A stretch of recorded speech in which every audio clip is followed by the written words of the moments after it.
Good morning, friends. Welcome to our Tuesday Bible study.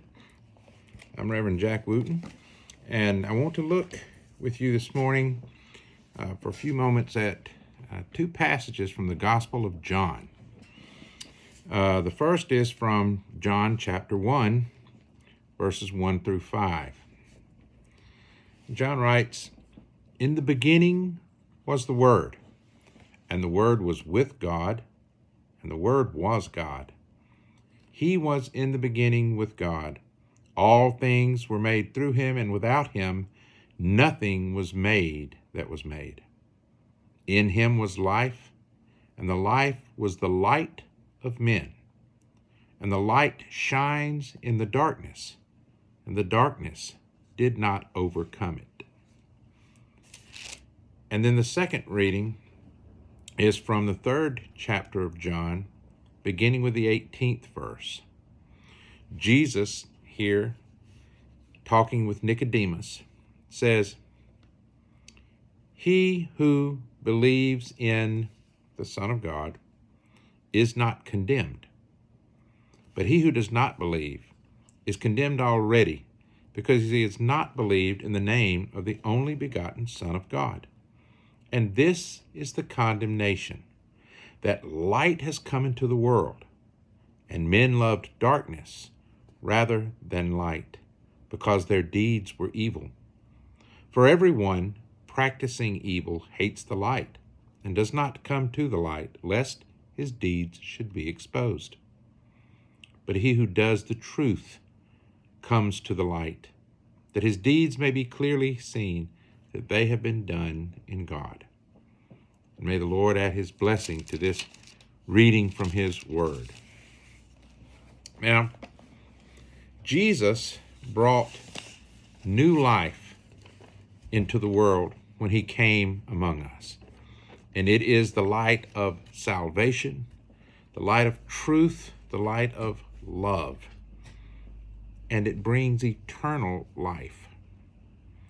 And as we continue our spiritual journeys during this season of Lent, working our way towards the great celebration of resurrection on Easter Sunday, I think this powerful imagery that John gives us of a light shining out of the darkness is a reminder that we are not just to come into that light, but we are also to be filled with that light, flooded with the light of Christ until that light shines from us. We're to let the light of his salvation give us new life as we believe the word that Jesus brought to us, and then work to live out that word as we go with him hand in hand through our daily lives. And the only way we can live out the word is to know what that word is, to be reading and studying all the things Jesus taught us in the Gospels of Matthew, Mark, Luke, and John, and then applying those things to our life. We're to let the light of his truth through that word shine into every corner of our heart and mind, revealing to us everything that needs to be hauled out of us, the things that need to be weeded out, removed, in order that the energy and focus that those things are requiring from us can be placed instead on the things that increase our fruitfulness for God's kingdom and that can strengthen our faith. In that way, we continue to grow and mature spiritually in our Christian walk. And we need to let the light of his love shine through us so that the world can see hope, and so that the world can come to his light, and that they also can receive eternal life. Because that eternal life is the life John is talking about Jesus having brought into the world. Eternal life through faith in his word. Faith and belief that brings about change in us, change in how we view the world, how we view our relationships with one another, changes in our attitudes and in our action, changes in the direction our lives take. And all of this comes through faith in the Word, the gospel that Jesus brought to us. All the teachings that Jesus gave bring light to our lives in different ways. They reveal different aspects of our living that needs to be changed, things that need to be added, some things that need to be weeded out and removed, some that need to be repaired, and some that need to be enlarged and expanded on.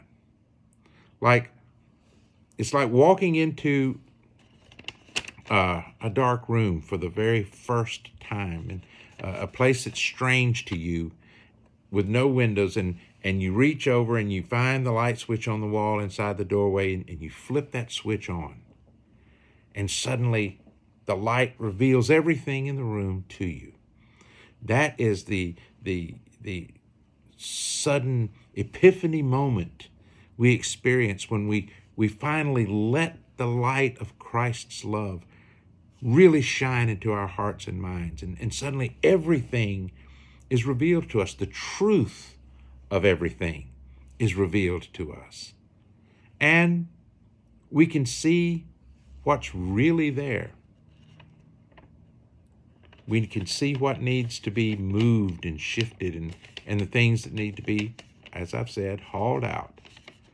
Because the light of Christ's truth reveals all of this to us and helps us to make room for his presence within us.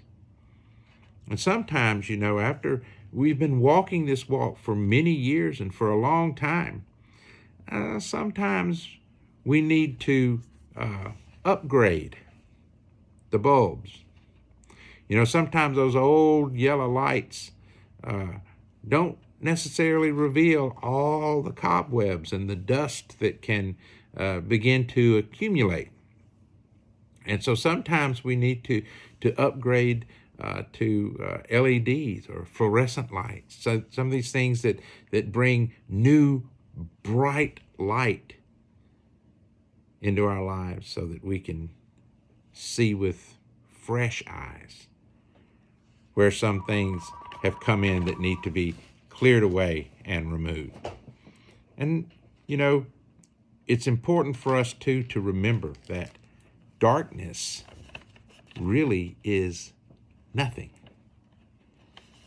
All darkness is the absence of light.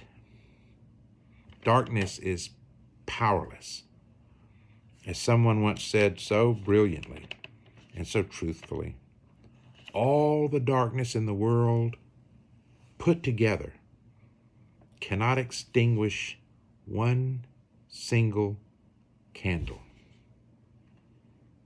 And that's why Jesus calls us to be that candle, to be the light. As you continue your Lenten journey, let the light of Christ overwhelm you. Let it enfold you. Because if you will, it will cleanse you. It will invigorate you. It will revive you and make you the vessel of his light that the world needs us to be. Sola Gratia, my friends.